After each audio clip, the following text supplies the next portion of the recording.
Alright guys, so in this video I am going through my top NFL week number 17 upset picks, some teams that I think could get upset, along with my top parlays, as well as some betting advice, who's betting on who. Let's begin with the Saturday night game. A lot of the general public liking Detroit in this one. They look at the records, they see the Lions playing very well recently, the Cowboys kind of struggling, not covering their last two games. Let's not fall for it. We know how good Dallas is at home. We also understand how good of an offense they have, as well as, I've seen multiple times this year Detroit with a leaky defense. I think this Lions team a little bit overrated, still a fun team, but people aren't used to the Lions being this good, so they're kind of overrating them a little bit. I will take Dallas to win this game and also cover the spread, and that is a smart money pick. If you actually look at the money, and we're going to do this, if you look at the money, a lot of the sharps are in on Dallas. That's where all the money's going, and then you've got all of the normies going in on Detroit,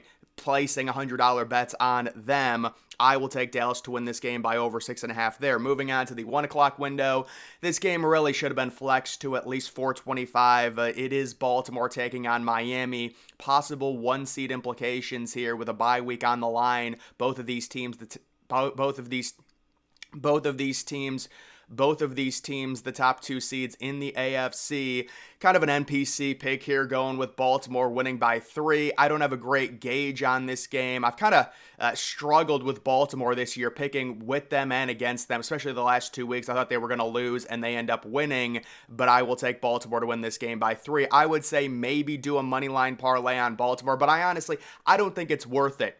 The problem with Miami, they're warm weather traveling to cold weather. I don't really trust them in terms of that. So you could get a Miami win via an upset, but I highly doubt it based on how well Baltimore has been playing recently. The next potential upset, it is the Giants at home against the Rams. Now, this is a game I've been watching. You take a look at a Rams team traveling West Coast to East Coast, playing outdoors in the elements. It could be a bit of an issue. The Rams sitting right now -6 to 6.5. I will take the Rams to win this game, but the Giants, they've been a feisty team this year. I do think they can cover this spread, especially at home, even with possibly, whether it's Tyrod Taylor, whether it's someone else, whoever is starting. It seems like the Giants, they're just in these games, and it is surprising. We saw them last week on Christmas almost beat the Eagles, with 2 different quarterbacks, so I think they cover this spread. Matt Stafford, maybe an early interception. He doesn't like playing outdoors. Maybe it's raining a little bit. It just seems like decent value, even though the analytics, they love the Rams in this game, 83% chance. That's because ESPN's analytics are heavily skewed to favoring quarterbacks, and right now the Giants' quarterback situation is horrible, so the analytics are going to react to that, but 83% chance on the road, that's a little bit of an overkill to me. Next, we do have the Falcons traveling to Chicago. So some people wondering, the Falcons have a better record. They're right in the division race. I think the Falcons are completely knocked out this week. They're going to fire their head coach at the end of the season. I like Chicago. Originally, I only had Chicago winning this game by 3, but I've since adjusted it. You just have to understand the narrative surrounding this Atlanta team. It just feels like they're going to end up firing Arthur Smith. The way he's handled the situation with Kyle Pitts, Bijan Robinson, Drake London, it hasn't been good in terms of touches. The quarterback situation is what it is. Hey, you know what? We could get Justin Fields on the Atlanta Falcons next year. It's a very interesting situation to watch. Nobody really knows what's going to happen to Justin Fields. There's a lot of teams being floated out there. Maybe the Falcons will go for Russell Wilson. One of those teams is going to get Russell Wilson, and he'll be their starter next year. But yeah, in a situation like this, I think the Falcons are put out of their misery. They lose this game, and they really lose their chance in terms of making the playoffs and winning that terrible NFC South division. Speaking of the NFC South, the next game, we do have the Saints traveling to Tampa Bay. Tampa Bay sitting -3. It's been tough for me betting against Tampa, but at some point, Tampa's not going to cover one of these spreads. They're -3. It's a big overkill. You take a look at the analytics. They like New Orleans to win this game outright, barely, but both of these teams are just slop. The NFC South is very hard to bet, but I think there is good value on New Orleans on the road, even though Tampa Bay's been really good. The narrative surrounding Baker Mayfield, will they stick with him?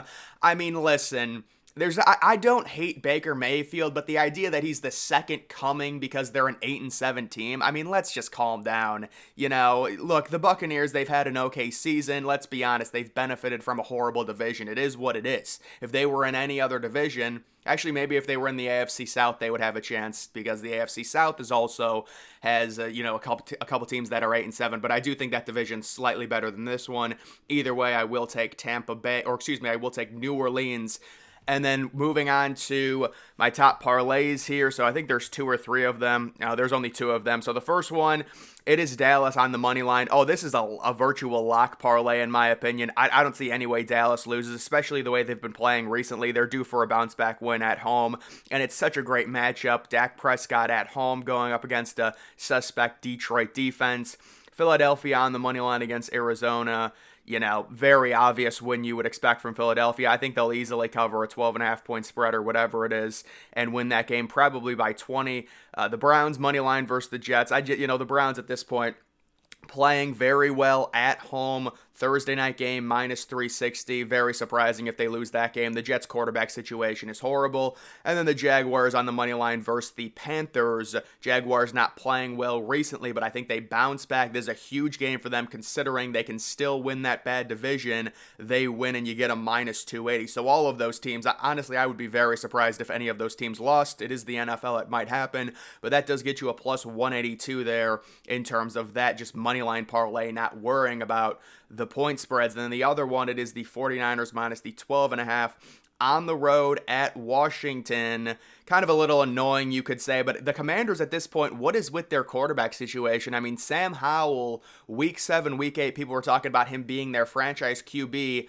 Now he's horrible. The Commanders possibly could have a top 3 pick. Will they try and trade up to draft a Caleb Williams? Maybe they move from well, actually, that probably wouldn't work. It'll be interesting to see what Chicago ends up doing because they really can't trade down very much if they want to get Marvin Harrison Jr. They can trade down from 1 to 2, maybe 1 to 3, but with Arizona occupying a top 3 spot, you would have to figure if Marvin Harrison Jr. falls down, they would take him. It'll be interesting to see what happens there, but I think the 49ers are they're too good to have a letdown game after struggling last week. There's motivation. They're trying to lock in that number 1 overall seed. It's kind of a race between them and the Eagles have a very easy remaining schedule, so I do think they are able to cover that massive spread against the Commanders team that's quite frankly quit, even though they did come back against the Jets in that game last week. Next, I will take the Texans just on the money line versus the Titans. Texans with C.J. Stroud coming back. I like them to cover that 3.5 point spread as well. It was an aberration blowout loss to the Browns. It is what it is. It's the NFL. And then the Bills minus the 13 versus the Patriots. I think that's going to be a blowout. I've actually started to think it's like going to be 30-0 or something like that. I understand people be like, oh, the Patriots, they won, on Christmas Eve. It's one game. This is just a situation where it's a 1 o'clock.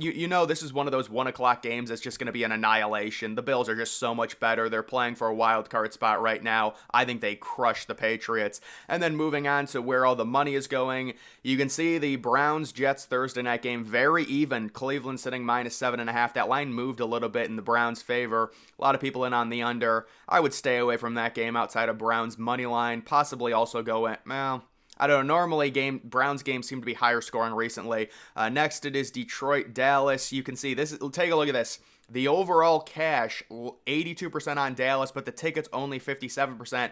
That tells you a lot of the noobs, a lot of the general public is placing $100 bets on the Lions, while the sharps and the real money are putting $10,000 in on the Cowboys. A lot of people that are very smart like the Cowboys to cover that spread. It's down to 6. And then also you do have a lot of people like the over. That's a high over-under at 53.5, though. I don't know about that one. Moving on to the 1 o'clock games, Raiders, Colts, not much value in that. People like the under 43.5. Rams, Giants, slightly more. Wow, that line's down to 4.5. I caught that at, 6.5? That's pretty crazy. That's been bet down that much. Yeah, a lot of the sharps like the Giants there. And certainly when I released my initial predictions on Tuesday, I did like the Giants to cover. It's just a bad situation for the Rams. Saints, Buccaneers. You do have a lot of money coming in on New Orleans. I agree with that. Yep, that line's down to 2.5. See, I'm finding the value of these games on Tuesday and Wednesday, and the lines are adjusting. A lot of times they agree with me. Even this Houston game, I said I liked Houston minus 3.5, and now it's gone to 4.5, and just boatloads of money coming in on Houston there. Falcons, Bears, Chicago's still sitting at -3. More money coming in on Atlanta. I would disagree with that. I think Chicago wins this game by more than 3. The way they've been playing recently. Also Atlanta. They need to be put out of their misery at this point. Dolphins, Ravens. More money coming in on Baltimore minus the 3.5. That'll be an interesting to watch. You do have the Cardinals, Eagles. A lot of money coming in on man. Maybe there was an injury in Philadelphia or something. But a lot of money coming in on Arizona. They were, plus 12. Now they're down to plus 10.5. I did like Philadelphia minus 12, so it's curious, but it's just a terrible spot for Arizona. I don't know. And then the Panthers, Jaguars, more money coming in on Carolina, plus the 6.5. Although that is a lot of sharp money coming in on Carolina. Yeah, that is, because you can see the tickets. A lot of us noobs are in on Jacksonville to cover that game, trying to use reverse psychology. Moving out of the Patriots, Bills, more money coming in on Buffalo. I love Buffalo. I think Buffalo's going to crush them. You do have Washington sitting plus 13. A lot of money on the 49ers to cover that massive spread as well. A lot of money on the Steelers, plus the 3.5 at Seattle. I like Seattle believe it or not, to cover that spread. Cincinnati, Kansas City, you do have more money coming in on KC. Yeah, that seems almost too good to be true, the way Kansas City has been playing, although I did see a prop bet over-under on Patrick Mahomes' meltdowns sitting at 2.5. That dude's just been such a crybaby this year. But guys, that is going to do it for this video. Make sure you follow me on X. Link to that's always in the description.